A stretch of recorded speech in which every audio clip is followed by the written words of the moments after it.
Ladies and gentlemen, the officers and staff of Presidential One wish you a good flight and successful economic conference in Japan. We're going to have you all back in Washington for Thanksgiving in the Army-Navy game. As a flyer, I won't predict the outcome. You going, Pierre? Certainly am. With the President, Mr. Secretary. He's looking forward to it. You know, I thought he looked pretty worn. He doesn't want to be in Dallas.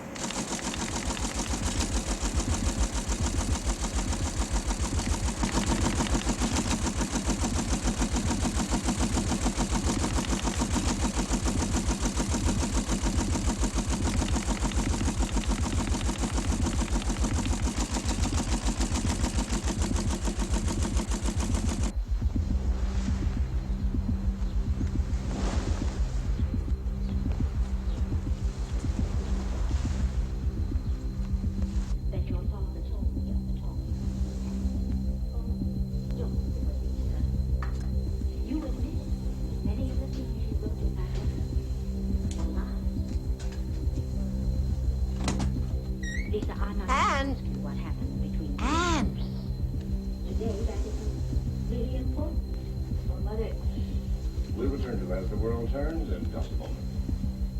Here is the bulletin from our news department. Dallas, Texas. 3 shots were fired at President Kennedy's motorcade in downtown Dallas. The first reports say that President Kennedy has been seriously wounded by this shooting. More details have just arrived.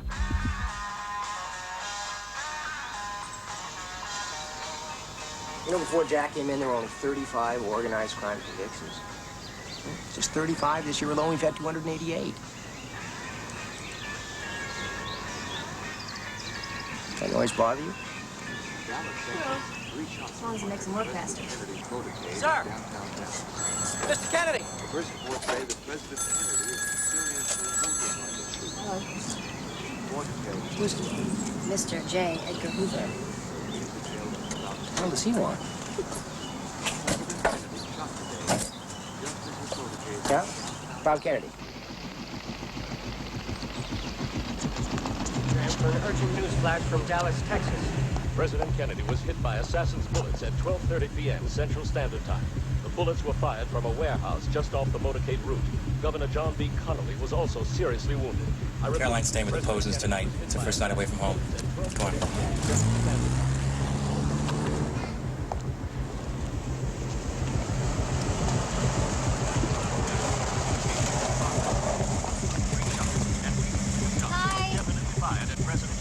Hi, Caroline.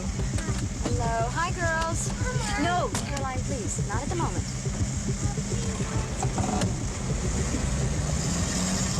Caroline, no. No, sweetie. You get in the back with the others, okay? Caroline, come in the back. Crown from Dasher. Request immediate instructions regarding Lyric to the present situation in Dallas. Over. It appears as though something has happened in the motorcade route. Something, I repeat, something has happened in the motorcade route. Several police officers are rushing up the hill at this time. Stand by.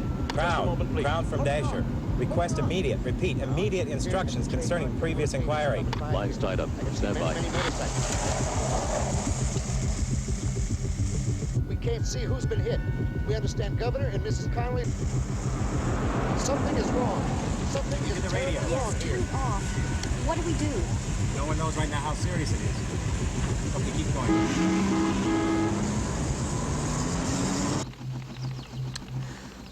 I must call the CIA. I must tell the children. All the children, mother and father. They'll have to know.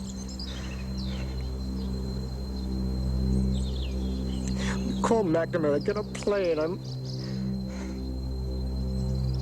I must be with Jack. Oh, Jack.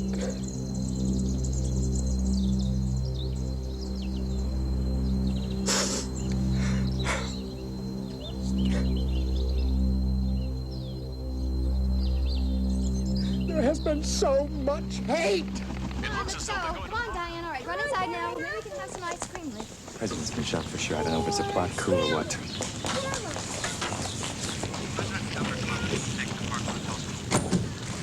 Kennedy and Governor Connolly have been hit by a gunman.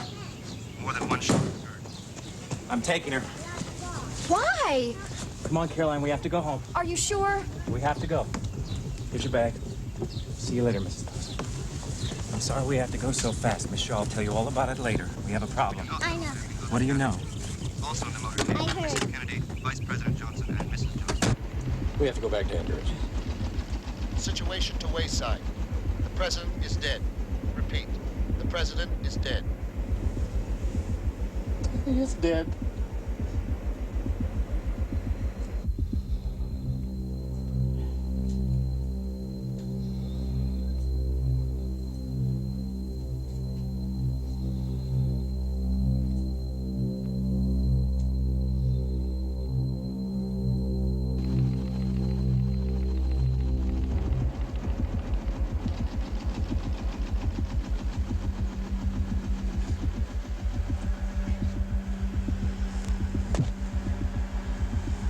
Dean, if I had only gone to Dallas with him.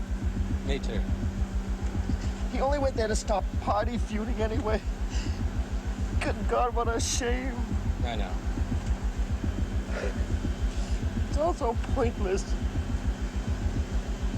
I'd better tell them it's confirmed. We received official confirmation that President Kennedy is dead. I'm sad to have to tell you this grievous news. We have a new president. May God bless our new president and our nation.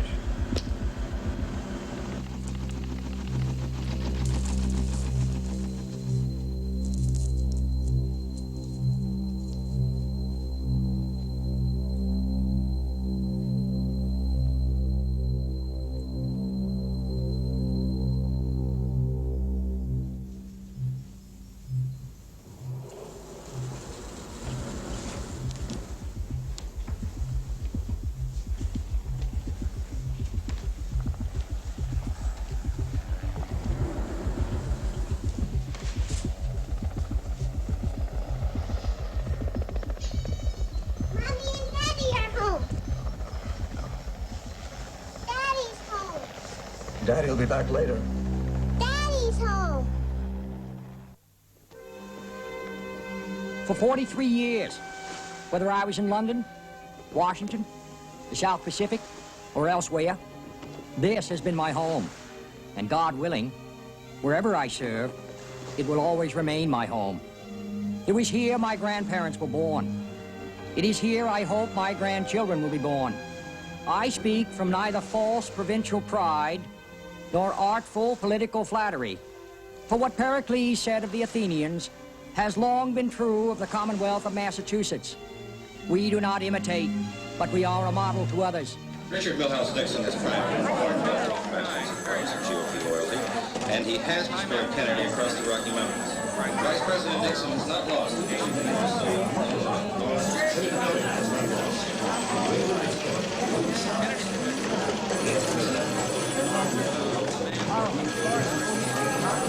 New Jersey officials?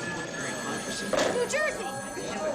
Rain over Detroit kept Kennedy voters at home. How we doing? Michigan. We're waiting on New Jersey! Yeah, wait for Cleveland! The total vote in Cleveland is lower. A plurality of just over 140,000, which means Kennedy is in trouble in Michigan. Middlesex, Mercer, and Bowdoin. Is he running better than Adelaide there? Kennedy has been beaten in Iowa. Nixon by 13.5% there. New Jersey by 0.7%. Good. And Jack, you know you won in Nixon, New Jersey. Yes, I know. I also lost in the town of Kennedy, New York. The Kennedy thrust at this time is weakening. Nixon has dramatic support across the Midwest and across the Rocky Mountains. Kennedy at this time must be troubled seriously. Where is Ohio? How many more people should I have given my hand to there? Well, you might have given them a couple fingers for souvenirs. You gave them your blood, Jack. You couldn't have tried any harder. No, I think we should have gone back there a seventh time. It'll be okay. Kennedy has got the black vote. The black vote all around the country has gone to Kennedy. Kennedy's handling of Dr. King's arrest has swung the black vote. Nixon would seem to have some 32% of the Irish Catholic vote. This in spite of Kennedy's ancestry. You should have gone to more wakes and weddings, Jack, like in the old days. It might turn into a wake here before the night's over, Dave. The black vote has gone against Nixon through maybe the black unemployment problem, especially in Chicago. Kennedy will find relief in this fact. Thanks. We have word now that Senator Kennedy is now smoking a Havana cigar at Hyannisport, where, of course, the Kennedy family and friends are waiting maybe with some premature confidence in the outcome of this very close race. But Kenny, wait. Who said my brother's smoking Havana? I'm not. Not yet, Senator. And now we have some more news from Nixon's campaign. Richard Nixon has been rewarded by Iowa and Indiana. That's not what he's thinking. Well, who cares what Nixon thinks? Did you ever see a man groveling so much to be liked by everyone? The more he tries, the more people shrink away from him. It's so transparent. There are none of my suitcases here. Yes, they're all marked Lawford. Yes, this is Peter Lawford, the Peter Lawford. Thank you very much. Who's lost all of his luggage. How you doing, Peter? Hold on. Jack, how are you? I've lost all my bloody baggage. Oh, it's too bad. Where? I don't know. I'm still trying to find out. How are you, Leonard? We'll do it, Find your luggage, Jack. Ed. No, I have not. Well, I wouldn't worry about it unless you had votes in the bag. How are you doing? Well, I'm losing an election, so I hope they find your bags. We don't want to lose everything. Well, let me stay with this. I'll be right with you. Did you remember to vote, Peter? Damn. Jack, why didn't you remind me? You must have been the only one I missed. All right, shall we start this over again, please? No, Illinois. Illinois, and you have it. Lou Daly says it's okay. Okay, so say Illinois is okay. Well, Illinois is not okay. Still too damn close there. We must win in Michigan, Minnesota, and California as well, and they are too close. Suppose Nixon wins all four. What then? What the hell's gone wrong? We had a plan. Didn't we have a plan? It's okay, Jack. It's not okay. We haven't won it. Daley told me about that precinct in Peoria that delivered 500 votes to Nixon. What does your Harris calculation tell us about that? Let me check. There's nothing to check, Lou. There are only 50 voters in the whole damn precinct. Let's call Chicago and have them hold back the Cook County results. We already did that. All right. Every damn time Daley comes up with 200 or 300 votes for our side, the Nixon people come up with 300 or 400 for theirs. Just who the hell is running the show out there? I tell you, if he doesn't deliver Illinois, it won't even be Daley for dog catcher. Just gonna have to sweat it out. Sweat? I bled in Ohio. You see what's happening to me there. Hold on there, Jack. Hold on to what? There's nothing to hold on to. We had to have Wisconsin and we've lost it. The same with Iowa, the same with Indiana. There's nothing left coming in from the south and the northeast. Jack, they did come through. Yes, I know they came through. If Kennedy takes only Michigan, one state instead of the two he needs to win, attention then will move, according to the Constitution, to the House of Representatives. It could still go to us. Oh, to them. We are running out of steam. We haven't lost. We haven't won. Well, we're going to. We have to because you're the best. So damn close. God, I wanted to win so there wouldn't be any question that we had an undeniable victory. That's not going to happen now. We won the debates, we won it on the issues, and I thought we won it with the people, too. So why haven't we won the election? Why? Why?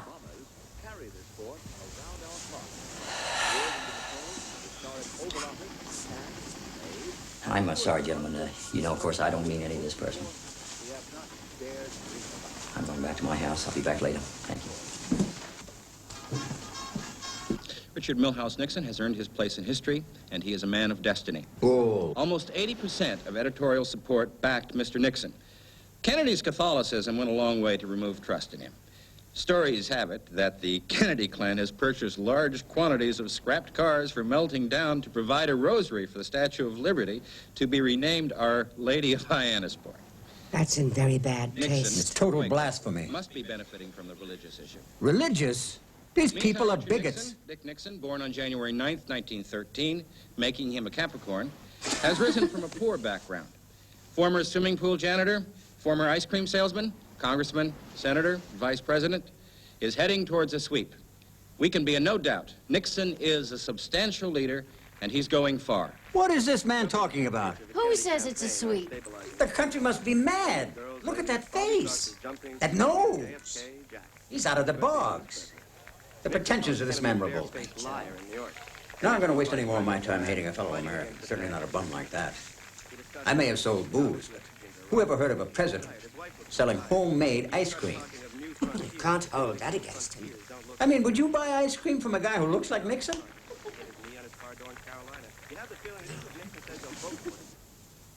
Yes, well, I think we're doing fine, Lyndon. Just fine. I mean, no one else could have done it, could they? Nice. Sort of, primitive. Too knowingly primitive, perhaps. No, it's good. You think, Bill, I might get a show of my own? Why not? Yeah, wouldn't that be great? Yes, of course.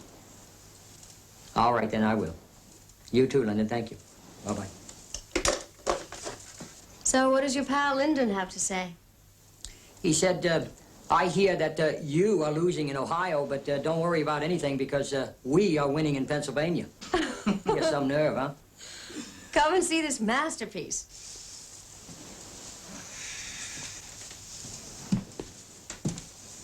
So,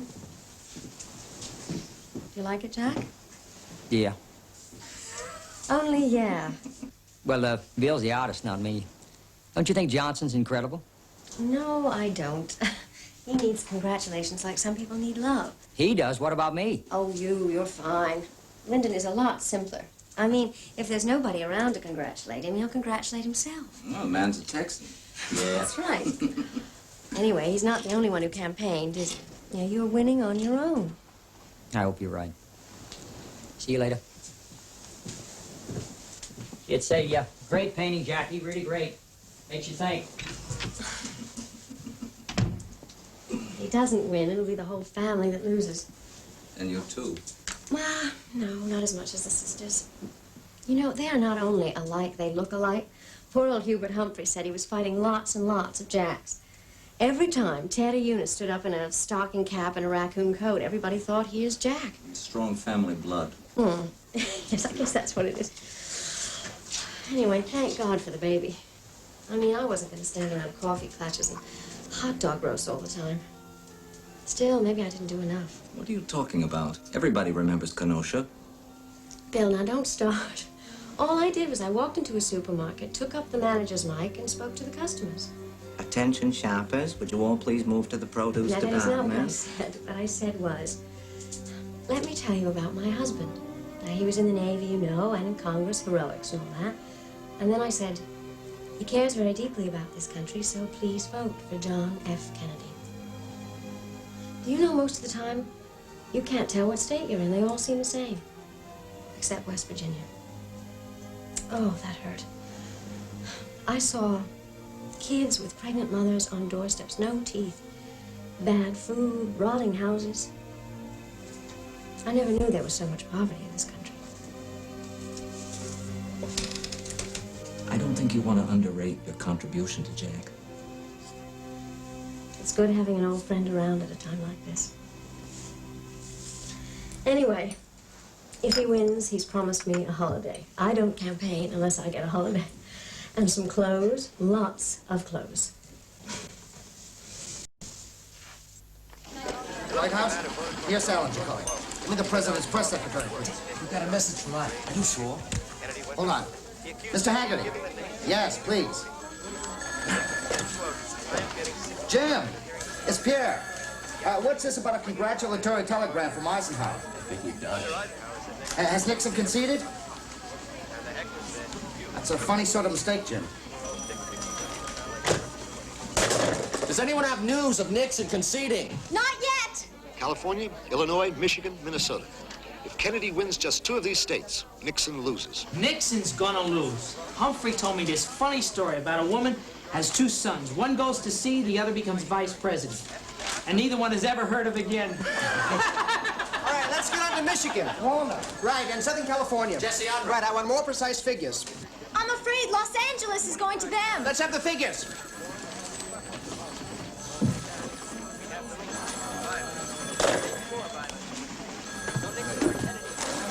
Well, I'm smoking one now. Does your mother come from Ireland? What? Aren't you the one that sang that in New Hampshire? Oh, no, it was in Vermont. Oh, yes, right girl, wrong state. You're the tuba player, the tap dancer, the yodeler. Yes. That's right. Do you remember we did Tora Lura Lura? Yes, let's do it now. Well, let's have a yodel then. I'll save that for the White House. Well, I hope you get your chair. We will. Thank you.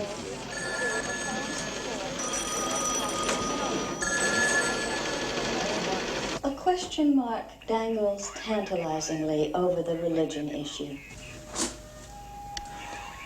Michigan gives Kennedy a majority. It's tentative, sir. What? It's uncertain, Inspector Peterson. Now look, fella, for a Secret Service detail, a president-elect detail, there's nothing that's certain. Okay? Now, we leave here in 5 minutes. Take a look at the location maps again, because we got some new faces. Now, the Alpha team secures the Robert Kennedy house, okay? Beta detail checks out the Joseph Kennedy place. Gamma detail handles President-elect Kennedy's house. The compound opens to the beach. The whole situation is sensitive to assassination attempts. Check your lists and weapons. And now we Hey, have Jack, some more watch news this. from California. We have an item here from the auditorium of the Ambassador Hotel, Los Angeles. Vice President Richard Nixon will shortly be making a Says statement. Nixon will be speaking in a very short time from now. Does that mean he will now concede?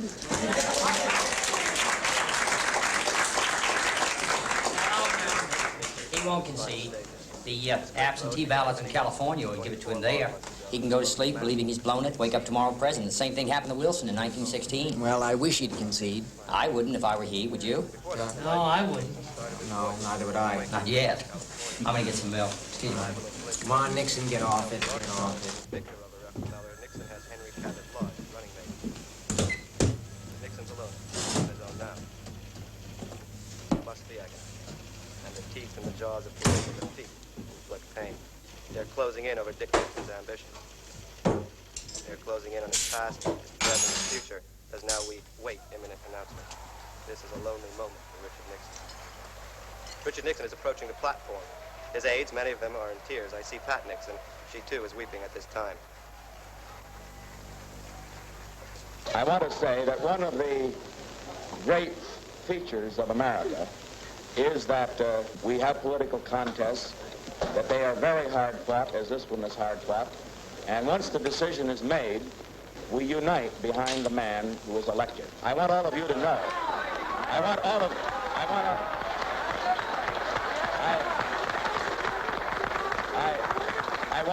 I want Senator Kennedy to know, and I want all of you to know that certainly if this trend does continue and he does become our next president, that he will have my wholehearted support and yours too.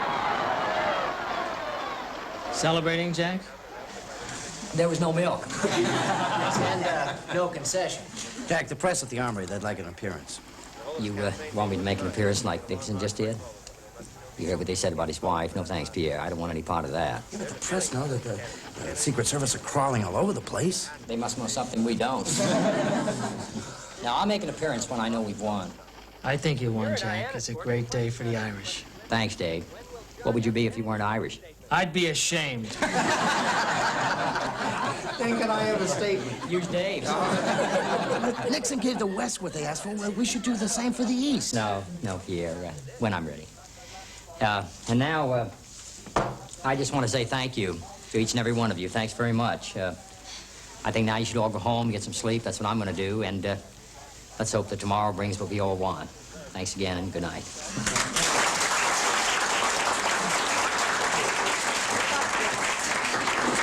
Night. Night.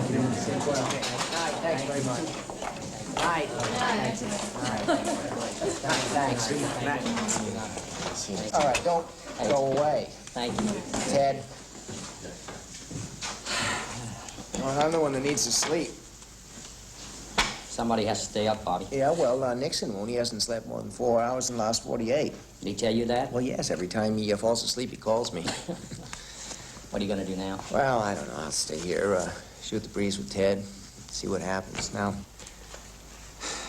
Illinois and Michigan look okay. We're only 9 away.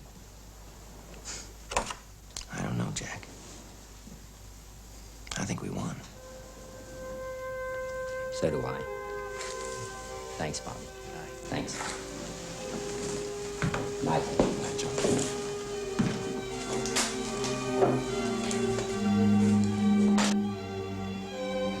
Here he comes. Night. Night. Thank you. Night. Night, sir. Who are you guys? Secret Service, sir. What's your name? George, sir. Glad to know you. You? Bill, sir. Glad to know you. Good night. Good night, Mr. President. Not yet. Remember Dewey. A torch. We are the new generation. The torch has been passed to a new generation of Americans born in this century, and the glow of the fire can light the world. Now, at the end of the day, the century's youngest Democratic candidate, kind of minority leader is Catholic. You know, all in just a year. Just a year to squirt some juice into so many people's lives, you know what I mean? Sure. And yet, what if the whole thing goes wrong? Or what if Nixon turns out to be the winner? What if the whole thing's tossed in the House of Representatives? You know? Nixon wins. When do we get a chance to change the whole damn thing? It's always them, it's never us. 4:15 and we're still 4 short. What's, Dad gonna say if we've blown it? It was rigged. Mother? I don't know. It was God's will. That the family gave everything. Dad said something. What? I knew he would. What? Every state I worked in, we lost. You realize that? Well, okay, we gave you the hardest states. Oh. You know, we gave you Nixon. Well, they didn't belong to him. We could have grabbed... Well, that's over with. Bobby, I don't like being identified with so much losing. Well, that's over with now. Don't worry. It won't matter once we've won. It'll be a family victory.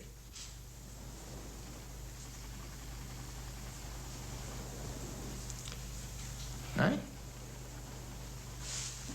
Call Michigan. Illinois.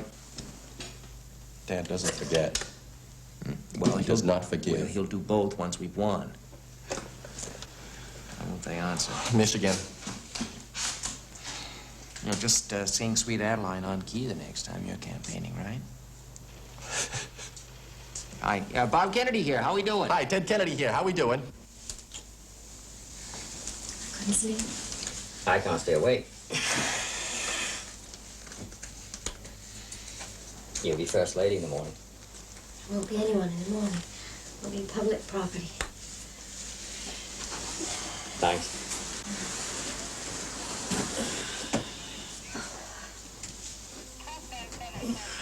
It's frightening, all these people. These Secret Service people. They're just doing their duty. You haven't won. Then they'll all go away. You know what I'm saying, don't you? Yes. You're the only person in this country who isn't free to ask who I am, free to answer it myself.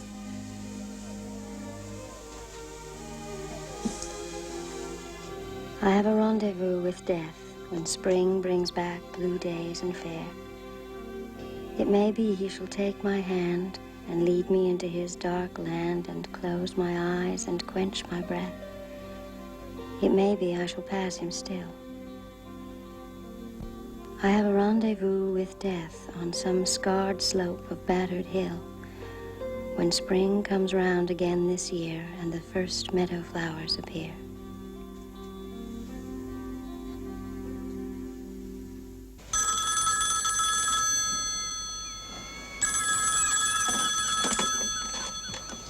We want a statement, Pierre. What? From Mr. Kennedy. Who is this? Pierre, are you awake? This is Chuck, Associated Press. Good morning, Mr. Salinger. Your candidate is now president-elect, okay? We want a statement, please. You? All right, we're on our way. Any word from Nixon yet? Nothing. Yet. Well, we don't claim a win until Nixon concedes. I need him to give in. My God, it's so close. Why is it so narrow? Yes, but you won. Yes, I'm thinking the problems we're going to have with the new Congress. You have a mandate. I wish I did. A win by a single vote is a mandate. Well, all right. God, Ohio hurts worse than my back. Who voted against us there? Well, certainly the Catholic issue, but also whites, women, high-income earners. Forget about Ohio. It's a win, and it's a miracle. Well, you can believe in miracles, but you can't always rely on them, Ted. I still can't believe we did it without California. Mr. President, can I have a statement, please? No, not yet. I need Nixon giving in, personally, with his face to the nation, and I see it. Well, who says Boston's Jack Kennedy's home? Who? The family is Boston. That's correct. It's ridiculous. He was at college there. He goes on vacation there. Like he vacations in Florida. Look, in 46, why did he take rooms in a hotel when he was running for Congress? Because for 20 years he'd been out of Boston. Who is this woman? This is Charles. It's true, Joe. You seem to forget that Joseph Kennedy, who was Ambassador Kennedy once bleated, "I was born here. My children were born here. Here is America. What the do I have to do to be called an American?"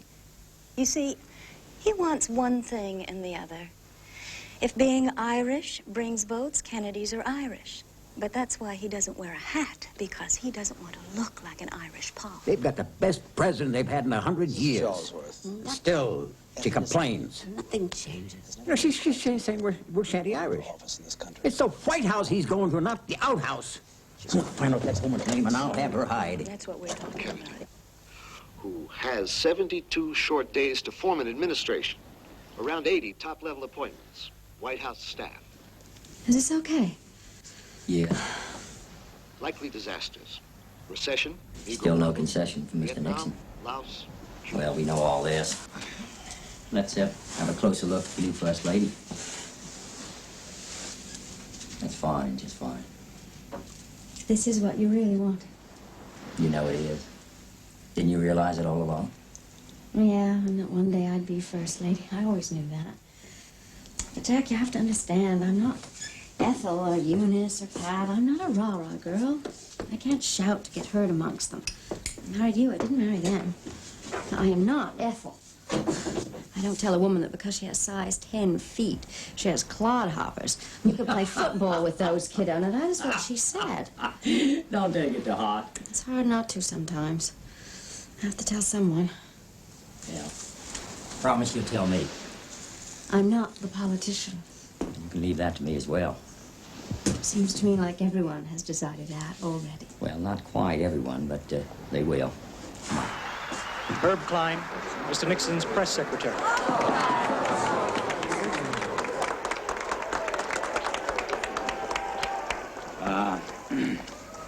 Mr. and Mrs. Nixon are resting. Accordingly, I am instructed to read from this telegram sent to Senator Kennedy by Vice President Nixon. I extend to you congratulations and best wishes upon your election. I know that you will have the united support of all Americans as you lead the nation in the cause of peace and freedom in the next 4 years. Well, that's it. Thank you. That's it.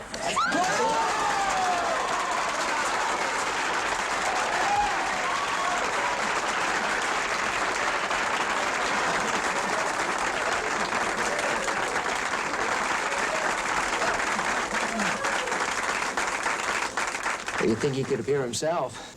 No, it's fine. He didn't even thank his own people. Or did he? Worse, he never thanked the people who voted for him, like me.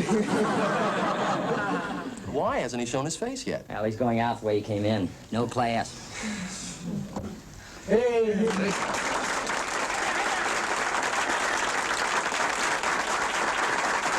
Mr. President, Mrs. Kennedy.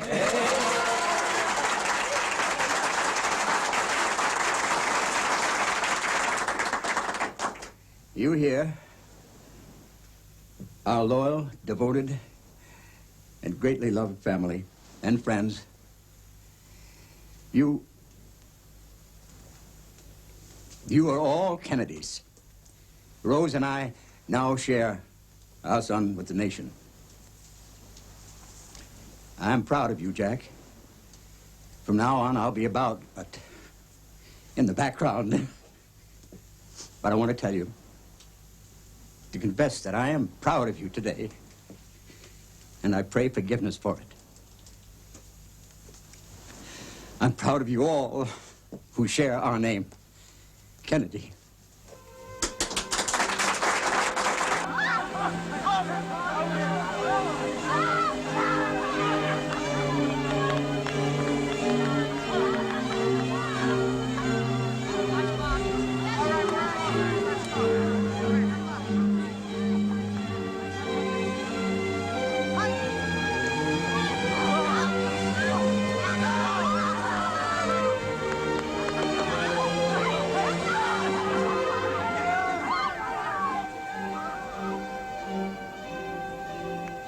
Please, change your mind. Come to the armory. It's important. It's important to me. I don't want to be questioned and photographed. I don't want people to think I had anything to do with it. It's their generation now. I've had my day. Your family hasn't. Right. And you should be there, too.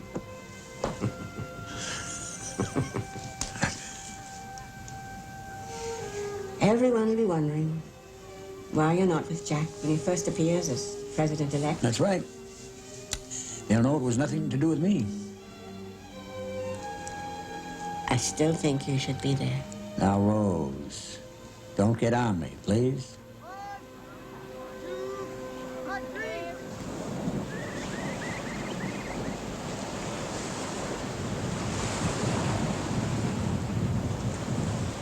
Strange to feel it's all over. Just beginning. I couldn't have done it without you. You ever think about today? I mean, now, well, it would feel like now if we'd lost it? Did you? I thought about it once or twice. I could never imagine. Never see us losing. Me neither. What do retired campaign managers do? Who says you're retired? There's an election in '64. It won't be the new frontier anymore. Well, maybe we'll find another one. Meanwhile, the one we've got isn't too bad, is it? I had a good time. Me too. But, Bobby, I won a Kennedy landslide in '64. Go and see Jack.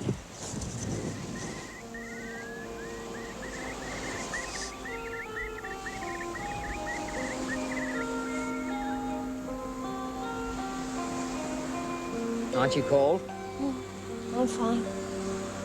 Do you want to be out here alone? You'll make a good halfback like this. Do they have to be here all the time? Yes.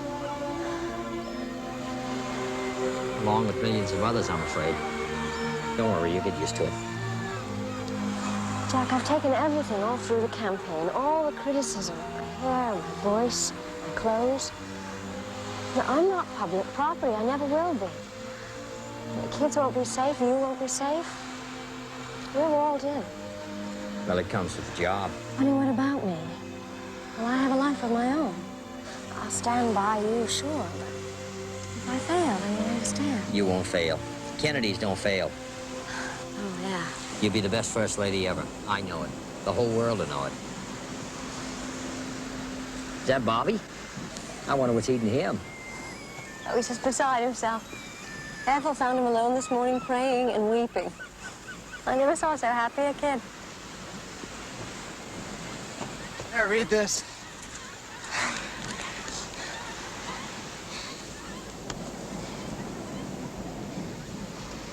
On the occasion of your election to your great office, I salute you. The thoughts and support of the free world will be with you in the challenging tasks that lie ahead. Winston S. Churchill. That's nice. And now we're beginning. Feels so good. So very good.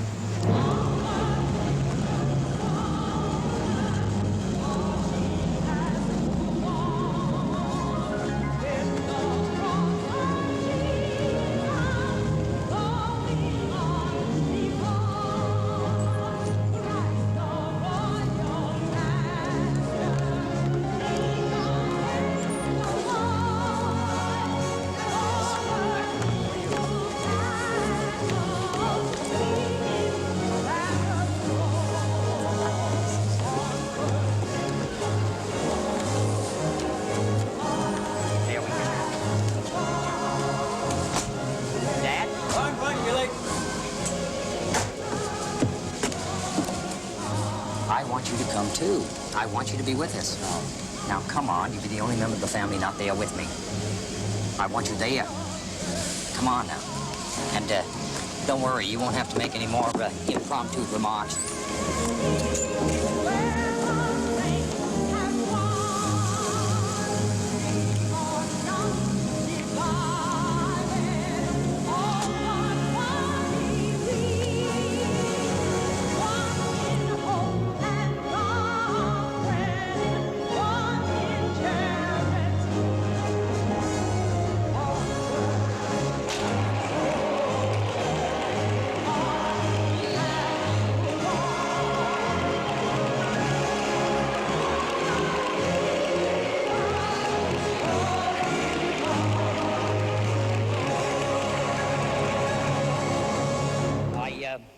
have replied to Vice President Nixon, I know that the nation can continue to count on your unswerving loyalty in whatever effort you undertake, and that you and I can maintain our long-standing cordial relations in the years ahead.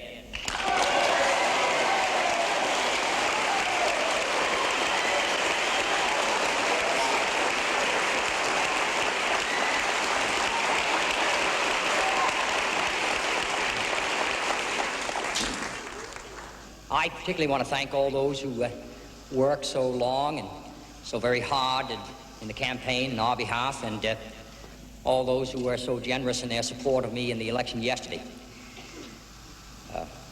To all Americans, I would say that a supreme national effort will be needed in the years ahead to move this country safely through the 1960s. I ask your help in this effort, and I can assure you that every degree of mind and spirit that I possess will be dedicated to the long-range interest of the United States and to the cause of freedom around the world. Now my wife and I prepare for a new administration and a new baby.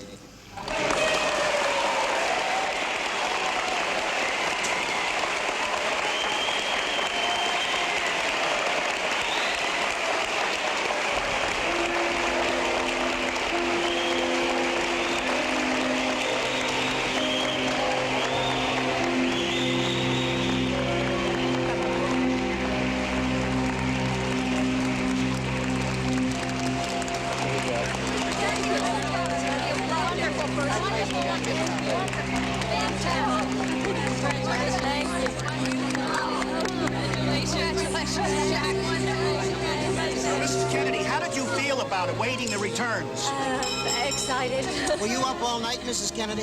It was the longest night in history. Kennedy, do you plan on having the baby in the White House? Well, that's up to Mrs. Kennedy and the baby. Pulse nigh to pulse and breath to breath, where hushed awakenings are dear. But I've a rendezvous with death. At midnight in some flaming town, when spring trips north again this year, and I to my pledged word am true, I shall not fail that rendezvous.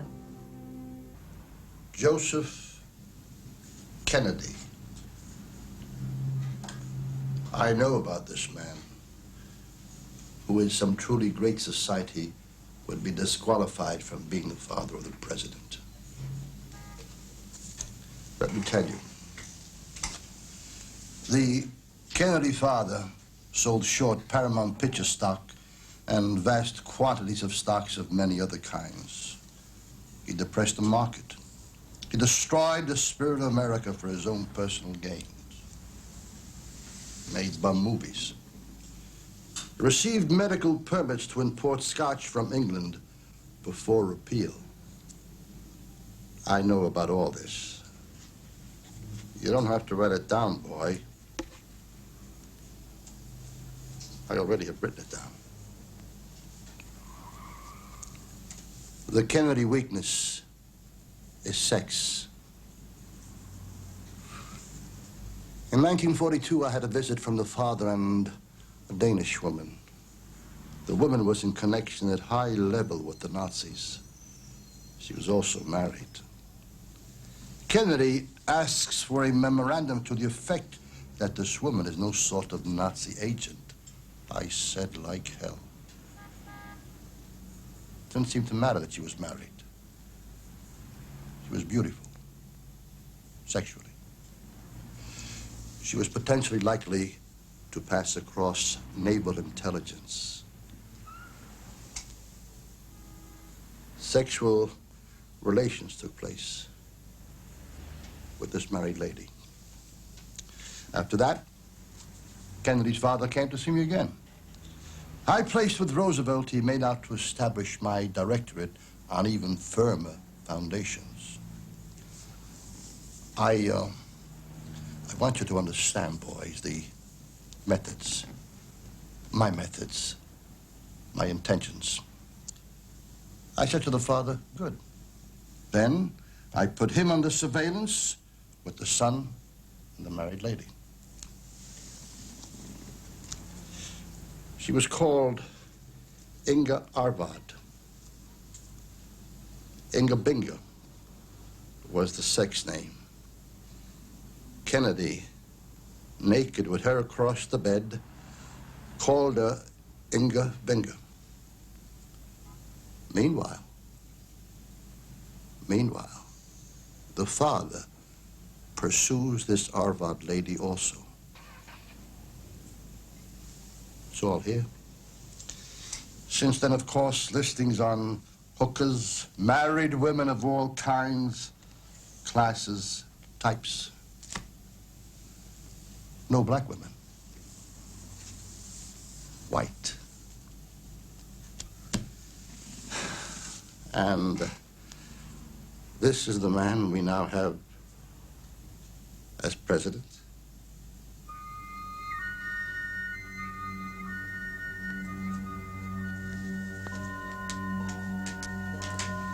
Wait for me to stand up first.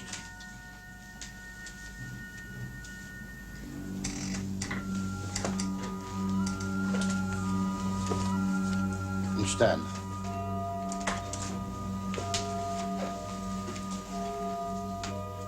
Open the door for me, boy.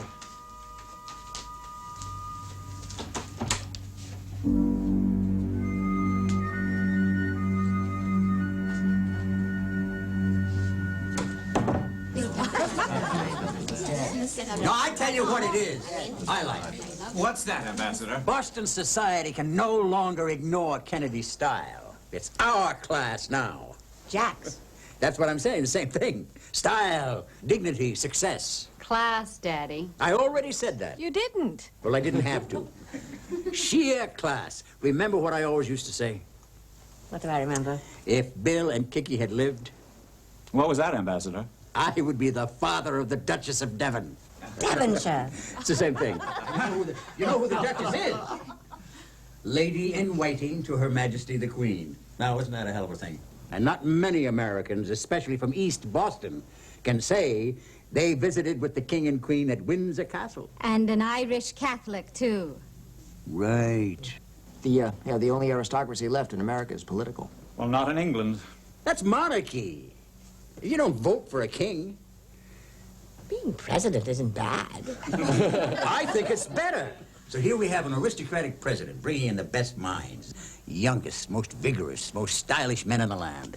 Sounds like Hollywood. It's better than Hollywood, Lawford. And the cleverest men in the country are begging. That right, Bobby? Begging for what?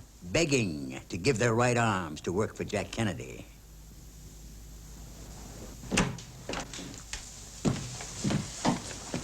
So, gentlemen, it's taken us every bit of a long, hard, fought year to win, and now we've just got 10 weeks to find the right kind of people to make it work. Sit down, please. All right.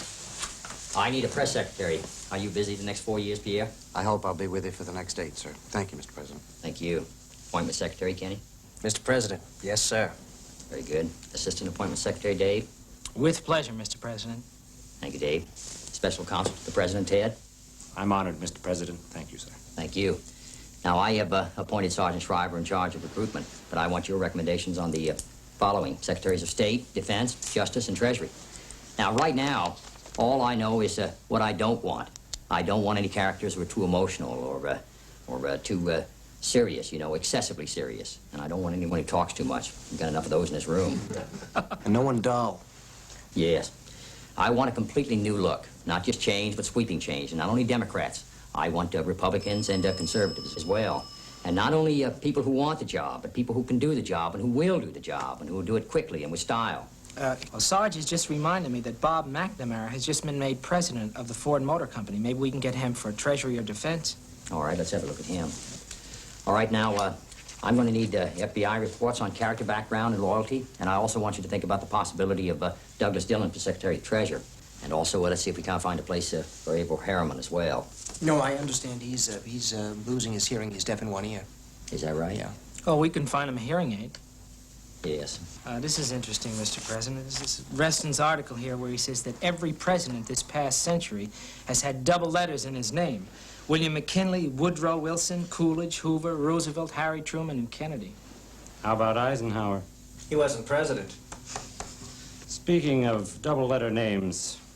How about Hoover and the FBI? There's very good reason for keeping him. And Alan Dulles, CIA? Yes, him as well. I'll be right with you. Yes, for the sake of continuity, I'm going to keep both of them. Well, that's it for now. Thank you. Oh, by the way, just as a matter of respect, I don't want to hear any personal criticism of President Eisenhower in public from anyone in this administration, and I want you to pass that word on to all the new people coming in. Thanks very much. Thank you, Mr. President. Thank you. He's keeping Hoover. He has no other option. In all this, we have an Adlai problem, a Harriman problem. Everybody's a problem. And what about Bobby? What's Jack going to do with Bobby? Attorney General, maybe? Justice at 35? No. But he's got to find something for him to do. I want reports on all Kennedy's appointees. And on Robert Kennedy. Medical, financial, sexual. No. No, I don't need his birthday boy.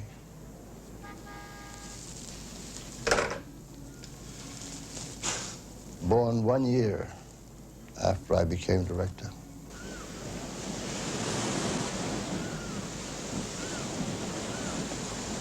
If Bobby's to be Attorney General, I like the idea of Bobby and Hoover.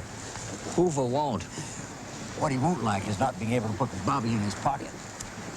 He's a crook. And he doesn't like women.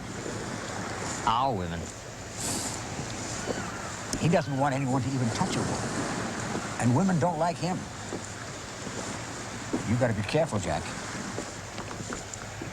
You too, Dad. Hoover will try and wreck everything. He's not only a crook, he's a fag. And he knows a lot about us, Jack. He's made that his business. Are you joining us for supper? Yes. Yeah. Jack. I know things are different now that we don't have the campaign, but that doesn't alter the fact that I need you. Oh, I know that. I appreciate it. You know how I feel about too many Kennedys, too many Catholics. Well, we'll talk about it. And too much exposure about certain things. What things? You know, personal things. Those things have to change, Jack. Especially now as Catholic president. I'm sorry, I just felt I had to say that. Fine. See ya. Okay, I'll be there.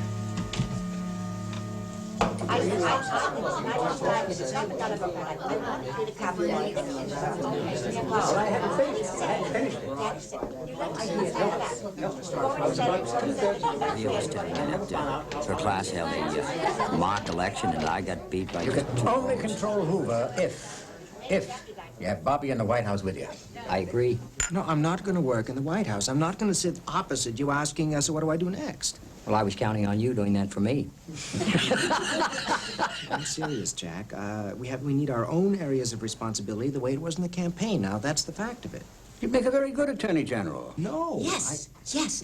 You can be by Jack's side, and in 1968 you can follow him. No, I don't know. Look, there's Massachusetts. As governor? No. You deserve better. How about a college presidency? Or the head of a foundation? Foundation? That's not funny. It wasn't meant to be so. I say Attorney General. Well, and go on chasing criminals? I've done that for the last 3 years. You know, then there's the problem with civil rights. You'll handle it fine. Look at it like this. There'll always be a close relationship between you two. I know. Now, it'll be impossible for you to work for anyone apart from Jack. Now, suppose you work for someone else. He'll know your heart and soul will be right there with Jack in the White House, day in and day out. I don't want to work there, Dad. In God's name, why not? What do you think, Sarge? It's a family matter. Good diplomatic move, Sarge. I mean, it's a matter for the nation. You want Bob there so you can have him throw all your enemies into jail. You'll have to build a whole lot more jail cells in that case. This is a very serious matter. Now, why don't you tell me what you want, who you need, so I can help you see the issues clearly. Look, I don't want to discuss this anymore. Why don't you two talk it over? Okay. You're as much a Kennedy as I am. Maybe even more so. You know what that means. If he doesn't take this job, I'll be crucified. Yes. Such a wonderful opportunity to be of service. There's no man of your age in this country who wouldn't accept. Yes, there is. Robert Kennedy.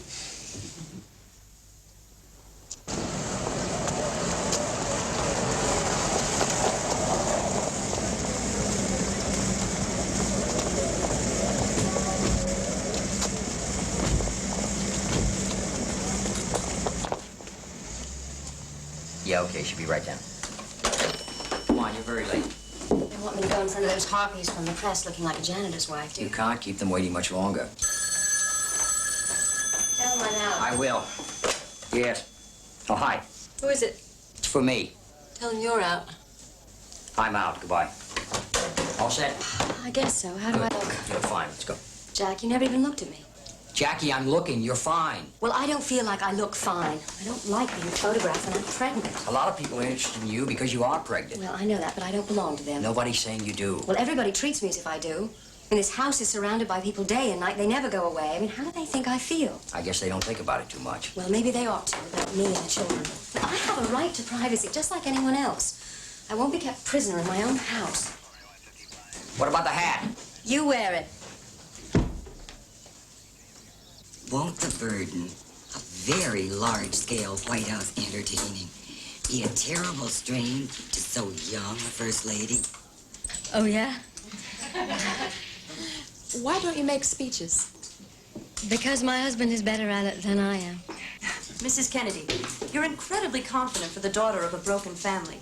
You have a stepsister, a half-sister, 2 stepbrothers, and a half-brother. What contributed to so mixed a family? Divorce. Senator Kennedy has received many letters saying your hair is a mess. What are you going to do about it? Well, what do you suggest I do? I don't think that I will ever fit the Main Street apple pie image. Do you? How did you fall in love, Jackie? Heavily. Do you really like politics? I enjoy politics enough to have married a rather successful politician. What are your plans for the White House social scene? I think my social secretary would like to say a few words about that. Sure. I'm Tish Baldridge. We're going to be having lots more press conferences like this one. Mrs. Kennedy will have so much news to impart to you. The White House will be turned into a showcase of American art and history. Thank you very much. Jacqueline, pregnant, was asked what she hoped her child would be. Smiling beautifully, she said, either a boy or a girl. Washington is filled with the spirit of a new style today. And filled with more class than this nation has ever seen or ever will see. Concludes Mrs. Kennedy's press conference from Get Jackie on the phone. Congratulate her, Rosie. Tell her she's terrific. I hope we did okay. Ethel, you've got to get Bobby to come to the White House with Jack. Jack needs him. I know. I'm working on it. You're having a great time, aren't you? Sure.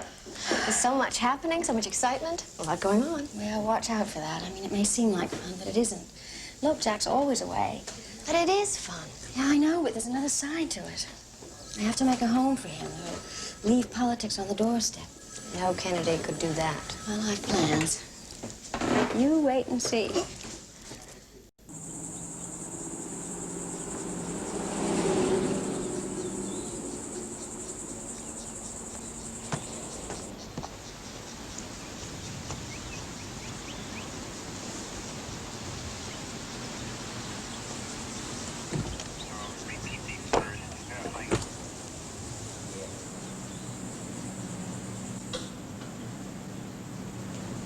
All right, I will.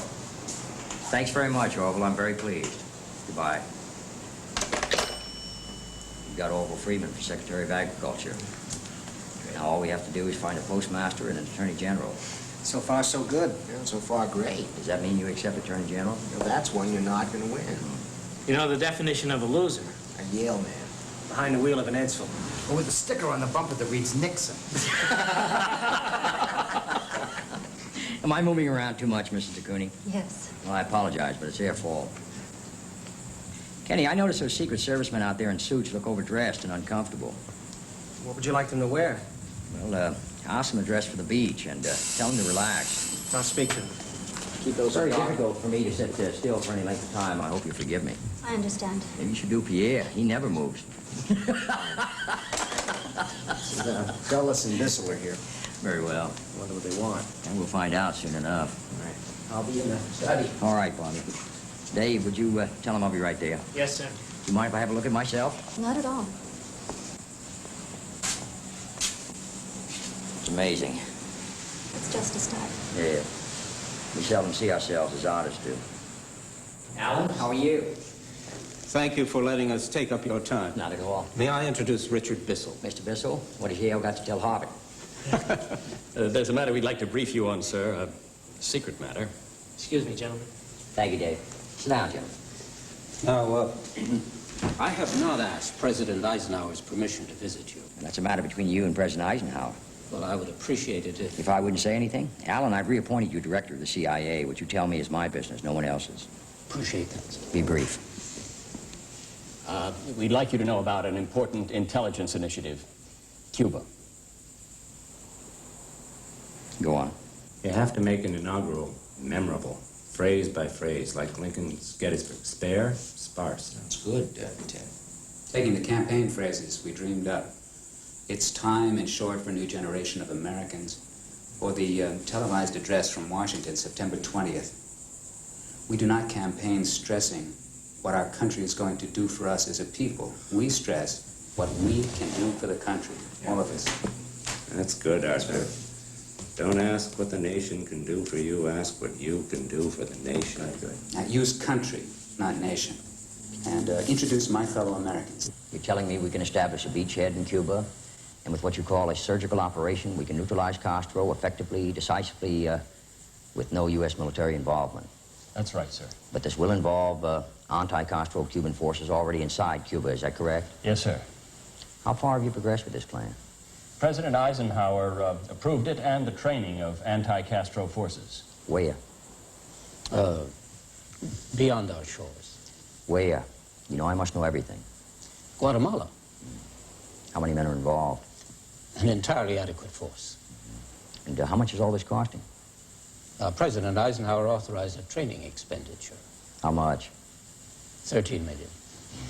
President Eisenhower didn't rate Cuba that high a priority. The vice president does. Mr. Nixon does? Yes, sir. Mr. Nixon has taken a personal interest in the whole operation. I'm not surprised. But you yourself did make a campaign statement in support of Cuban freedom fighters. Yes, but I did not know I was endorsing a military force. Well, it's not military precisely, sir. Well, then, what are you calling it? It's a clandestine force, sir. Not an invasion per se. It's the child of CIA planning and funding. We take a communications center. We use an unexpected site, the Bahia de Cochinos. The what? The Bay of Pigs. Now, we don't want this intelligence passed to any other government agency. What about the Joint Chiefs of Staff? We don't want them to know about it either. Well, you understand, gentlemen, I'll have to decide about that.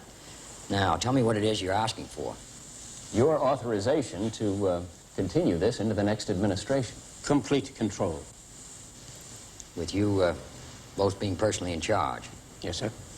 Yeah, we should use nation in reference to other countries. For example, let every nation know, but et cetera, et cetera. There we shall pay any price, bear any burden, meet any hardship, support any friend, oppose any foe. And introduce liberty? Why not? But $13 million on an invisible operation is a lot of money, don't you agree? Yes, sir. Well spent if what you're saying, if what you believe is that you can harness an internal revolutionary force against Castro. Right from within. That's what's so good about it. But if you lose control of the reins or anything like that... That won't happen. If it does, I don't care to think of the consequences. You need have no fear on that score, sir. We've got new men, new ideas, a great deal of energy. With no U.S. military involvement. None will be necessary, sir. Now, as long as we're clear about that, I will authorize continuance of the plan, but keep me informed. I want to keep my options open. I still don't care to think of the consequences if anything goes wrong. I appreciate your initiative, and you know you're a Yale man. I like your style. Thank you, sir. Thank you. Thank you, sir. Thank you, sir.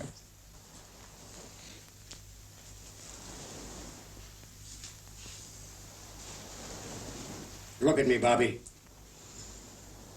I may be staying in the background, but for the rest of the family, it's different now. Everything has changed, especially for you. Oh, you think so? Oh, come on. You're being offered the second best job in the country. How old are you? 34. Okay. So what are most kids your age doing? Junior executives, junior professors, junior this, junior that. You're being offered a chance that those small people would die for. Just come off it, Dad. You're the one who's saying no to Attorney General. Think of what Jack wants. Well, what about me? What about me? I didn't spend $7 or $8 million of my money without thinking there was a part for you. This is very important, Bobby, to all of us. Your mother, your brothers, your sisters, the family. Yeah, I know all that, Dad. Okay. You never had to work. So tell me, Bobby, why do you think I arranged trust funds for all of you at 21? $1 million each. Because I wanted you to be above having to scratch your way up like I did. Isn't that what every father wants? The best for his sons? Look at what Jack's done with his advantages. Could anyone ask more of a son? Show them you're not some sort of dumb rich kid with time on his hands. You know what I'm really thinking? What? You're showing a yellow streak a mile wide. Don't say that to me. Then don't let the United States of America say it to you either. Let Jack talk to you. Listen to him, like you've listened to me.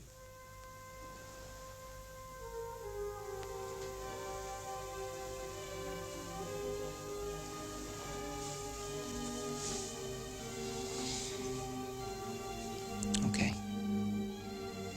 Because, see, in this family, you're the one most like me, most Irish.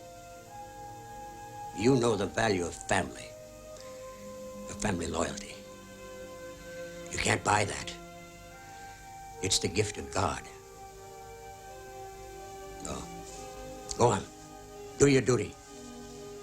Or do I have to insult you some more? I'll make up my own mind, Dad. I'll do what's right.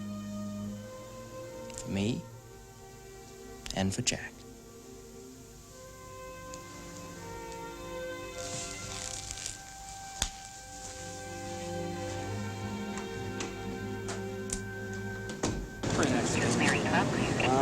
Well, it was full-size 35.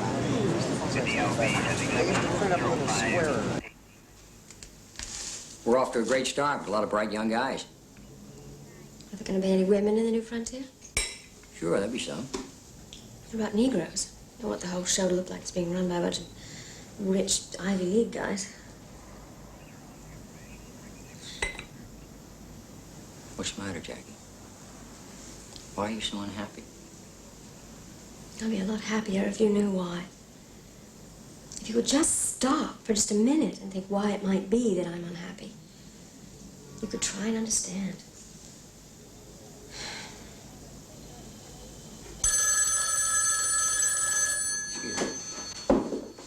Saved by the bell. Yes? Jack. Bobby. Jack, I'm sorry. What do you mean? It's not going to work out. I see.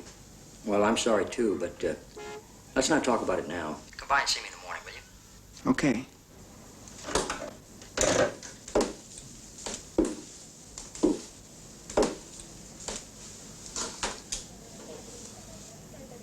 Bobby says no to Attorney General. Oh, just keep after him. You can persuade him. What makes you think so? Because you can talk anyone into just about anything. What about you? Me? Oh, well. I mean, how would you persuade him? You're the president.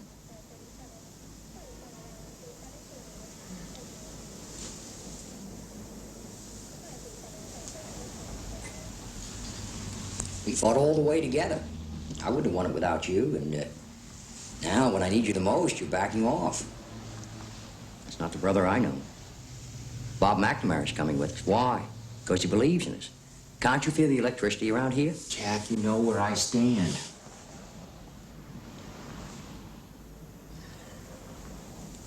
All right.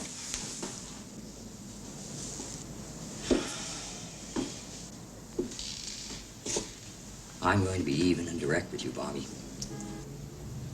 I'm offering you Attorney General because I need a good and completely honest man who will not compromise. You are the one man in the whole world I totally trust, who believes in me, who loves me enough to tell me when I'm wrong. Jack, I have the wrong kind of experience. I've never even litigated a civil case. It doesn't matter. I don't want an Attorney General bothering with details. I want moral leadership in the Justice Department. I'm too young. I'm 34. They'll walk all over. Nonsense. Thomas Jefferson was only 33 when he drafted the Declaration of Independence. I thought he was 32. Well, that's even more impressive. Jack, there's no getting around the fact that this is political nepotism. Some will say that, but not those you know. I'm not just offering you a government job. I'm offering you a chance to make a difference in this country, to make a mark on history. What are you going to do if you don't accept it? What are you going to do when I'm in the White House? Just imagine living your whole life with the knowledge that you did not answer your country's call when you were most needed. You think about that.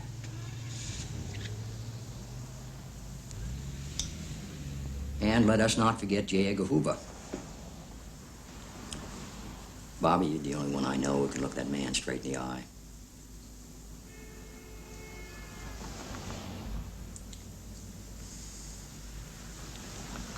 How would we go about telling everybody that you're appointing your kid brother as Attorney General? I mean, people are going to eat us alive. Now, you just leave it to me. I've got it all figured out. We'll wait till it's dark, then you and I will go out the front door, look around. And if it's all clear, we'll whisper, it's Bobby.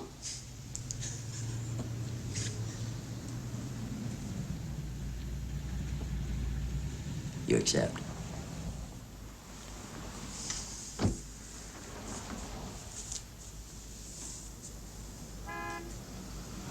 I accept. Yeah? Make that one. Let's make that one a strawberry. That's good news about Bobby. I'm happy for you. Yes, thank you. I'm not so happy with you, Jackie. It's not a good idea for stories like this to appear in the press. Oh, it's true. I mean, Mamie hasn't invited me to look over the White House. We do have two things. You know, I don't mind them reporting that. Well, I do. I don't want the Eisenhowers offended, and I don't want any coverage of no news stories. He's math. But I didn't write that. I know you did, but Jackie, listen. You've got to understand that from now on, everything you do and say in public is going to be reported in the papers, just like the Truman incident. What are you talking about? What Truman incident? You know what I'm talking about. You leaning over the banister here to say hello to Harry Truman in your bathrobe. Yes, well, I'm expecting a baby. Have you forgotten that? No. What would you like me to have worn? A crown? Are you still going to Florida? Yeah. Well, probably just as well. No, I wish you wouldn't. I wish you'd stay here with us. I'd love to, but I've got a lot of work to do down there. I'll be back as soon as I can, I promise. If Robert Kennedy was one of the outstanding lawyers of the country, a preeminent legal philosopher, a noted prosecutor, or legal officer at federal or state level, the situation would have been different. But his experience is insufficient to warrant his present appointment. That's not fair. Lie. Some bum named Novak calls Bobby an unqualified disaster. And even the New Republic. No, don't go on. Robert F. Kennedy is unfit for the office. Hogwash. Bobby has vision. We know, and Jack knows. The country doesn't realize how damn fortunate it is to have an honest man in the job. Bobby will take the knocks. I want him to hit back, and hit back hard. Damn hard. Oh.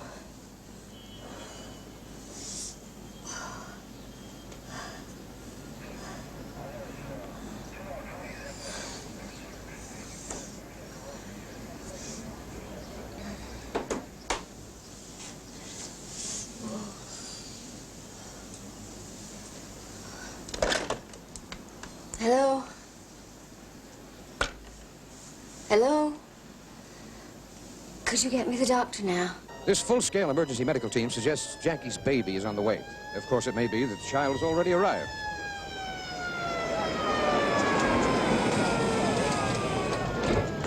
The world hangs on this news at this moment. During the election campaign, Mrs. Kennedy said she would name a boy for his father. We have no word on a girl's name. President-elect Kennedy is meanwhile bound for Palm Beach. Have they been able to get a hold of Jack yet? They haven't arrived in Florida yet. I want him to be here with me. Everything's being done, Mrs. Kennedy. Okay, let's go. Are the TV people still here? No, it's okay, Mrs. Kennedy. Everyone understands Mother's position. We sure have news. It's a boy, a baby boy, weighing in at this moment at 6 pounds and 2 ounces. I have here our family reporter, Mary Denise Chawisky. Mrs. Kennedy's personal physician has told us that Jackie is resting comfortably. The pediatrician says the boy has a big mop of hair. Like his mother. And father. An aide said Jackie underwent cesarean section surgery.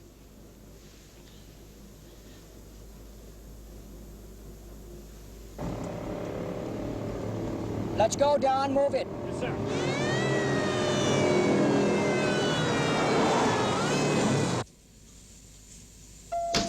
Dr. Crawford to radiology. Hi. Hi. Dr. Crawford. I told you not to leave. Yes, you're always up to something when I leave town. Have you seen him? They're bringing him right in. Congratulations. You look great. How you feel? All right. Good. There he is.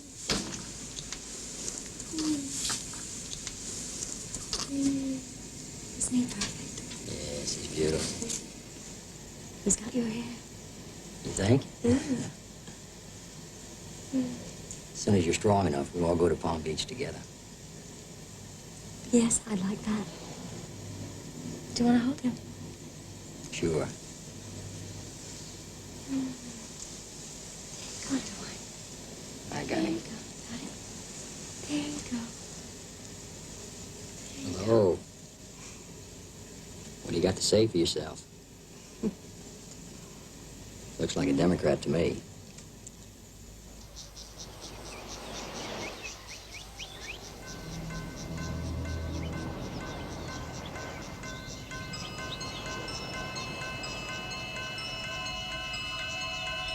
Some crazy guy called Richard Paul Pavlik has threatened an attack on the president, and he's in your area.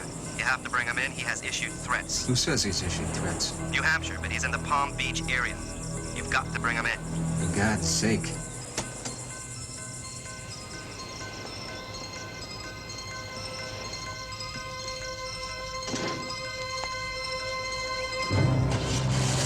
Check this, okay? Richard Paul Pavlik. 36 years old. 5 feet 10.5 inches. 160 pounds. Fair. Balding. Potentially dangerous. Carrying explosive.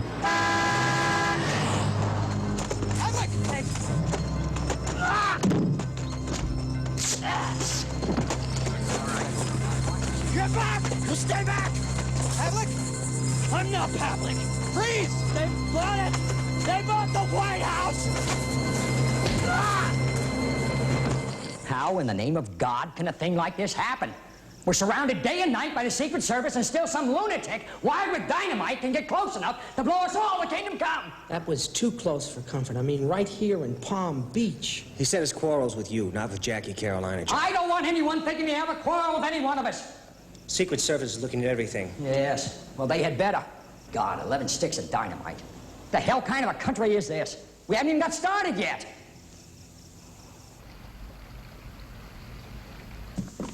I have a wheelchair if you feel weary at all, Mrs. Kennedy. Oh, no, thank you, Mrs. Eisenhower. I feel fine. Okay, the White House budget enables the First Lady to get by.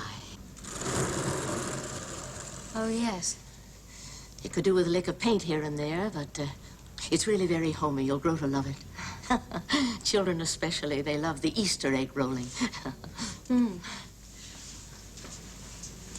Ike and I have dinner on trays here every night.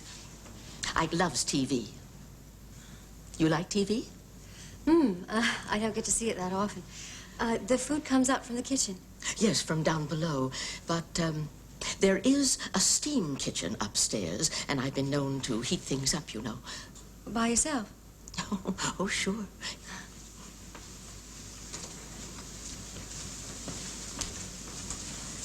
And what's in here? A dentist chair. Ah.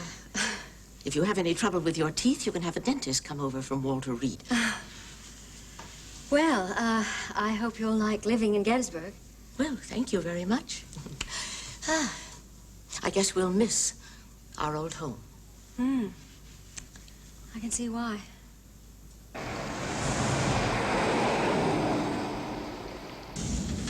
Could you turn up the heater, please? I'm frozen. Oh, Betsy, have you ever seen such a dreary place? It needs a bit of doing to it. Bit? It's terrible. It's just terrible. I don't know how we can be expected to live there. Well, it was just a little cold. I don't think a penguin could survive there. Did you see what I saw in the pool? What? I think that I saw a frog in there. You I'm didn't. serious. You I didn't. think I did. I didn't want to stay in there long enough to find out. The air was so terrible. It must be a health hazard. Well, if we're gonna have to live there, which I guess we are, we have got a lot of work to do. And if I'm not allowed to do it, we'll just have to get Jack to postpone the inauguration. Ted, let us never negotiate from fear. Out of fear. Out of fear. Let us never fear to negotiate. That's very good. Thank you. I know. You mind out, he doesn't catch cold. You just wait till we get to the White House. Isn't it warm? Oh, it's as warm as a garden in Nome, Alaska. Ted, let both sides heed. Unite to heed. Unite to heed in all corners of the world the words of Isaiah. The command. Command of Isaiah. And what is the command of Isaiah? Undo the heavy burdens. Undo the heavy burdens. And let the oppressed go free. Very good, Mother. It's too bad you're not giving the speech. Is this going to take a long time? Not long. We're almost ready, Mrs. Kennedy. You okay? Well, no, not actually, Pierre. Can you try and speed things up? I'm not a model, you know? I don't know, you take a pretty good photo. You think so? Yeah. It's your job to see I do. Where's Caroline? Caroline! Ah. Don't you look pretty? Here she is. Come sit up here. Dave, please. Hello, sweetheart. Oh, All right. you look nice. Let us begin. Can we clear away, please? We're ready to shoot. You can give us a big smile, sweetheart. Now, Look right into the lens, please, everyone. Smile. That's nice. Look at those pretty eyes. That's wonderful. Thank you.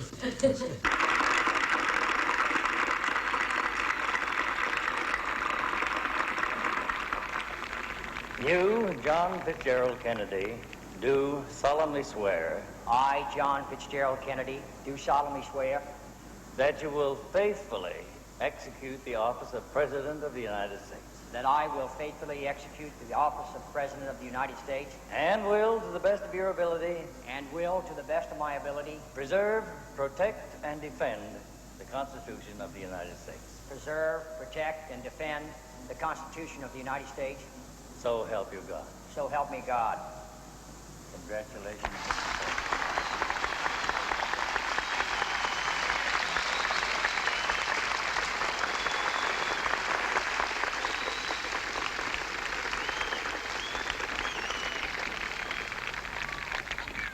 Vice President Johnson, Mr. Speaker, Mr. Chief Justice, President Eisenhower, Vice President Nixon, President Truman, Reverend clergy, fellow citizens. We observe today not a victory of party, but a celebration of freedom, symbolizing an end as well as a beginning, signifying renewal as well as change. For I have sworn before you and Almighty God the same solemn oath our forebears prescribed nearly a century and 3/4 ago. The world is very different now, for man holds in his mortal hands the power to abolish all forms of human poverty and all forms of human life. And yet the same revolutionary beliefs for which our forebears fought are still at issue around the globe. The belief that the rights of man come not from the generosity of the state, but from the hand of God. We dare not forget today that we are the heirs of that first revolution. Let the word go forth from this time and place to friend and foe alike that the torch has been passed to a new generation of Americans born in this century, tempered by war, disciplined by a hard and bitter peace, proud of our ancient heritage, and unwilling to witness or permit the slow undoing of those human rights to which this nation has always been committed and to which we are committed today at home and around the world. Let every nation know, whether it wishes us well or ill, that we shall pay any price, bear any burden, meet any hardship, support any friend, oppose any foe, in order to assure the survival and the success of liberty.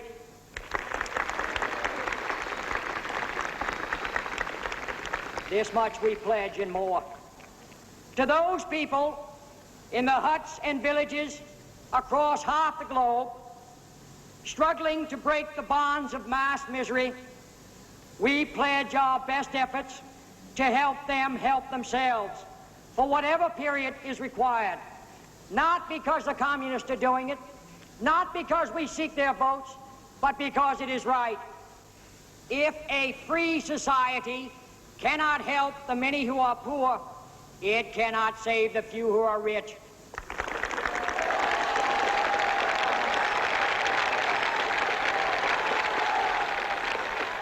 To those nations who would make themselves our adversary, we offer not a pledge, but a request that both sides begin anew the quest for peace before the dark powers of destruction unleashed by science engulf all humanity in planned or accidental self-destruction. Let us never negotiate out of fear, but let us never fear to negotiate.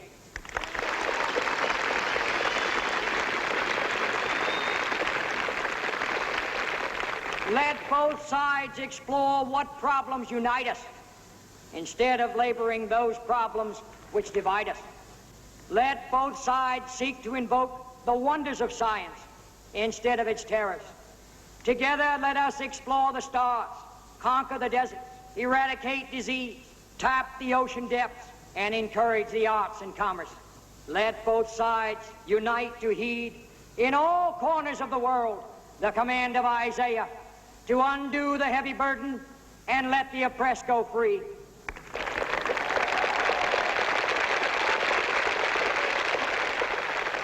All this will not be finished in the first 100 days, nor will it be finished in the first 1,000 days, nor will it be finished in the life of this administration, nor even perhaps in our lifetime on this planet. But let us begin. In the long history of the world, only a few generations have been granted the role of defending freedom in its hour of maximum danger. I do not shrink from this responsibility. I welcome it.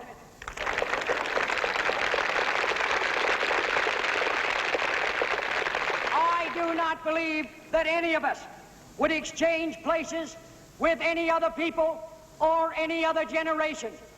The energy, the faith, the devotion which we bring to this endeavor will light our country and all who serve it, and the glow from that fire can truly light the world. And so, my fellow Americans, ask not what your country can do for you. Ask what you can do for your country.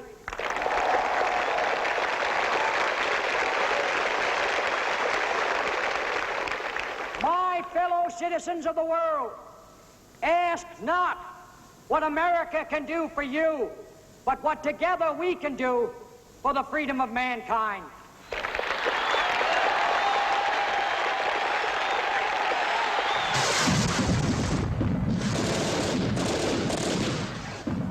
My friends, the President of the United States of America. President of the United States of America.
nothing on Robert Kennedy, sir.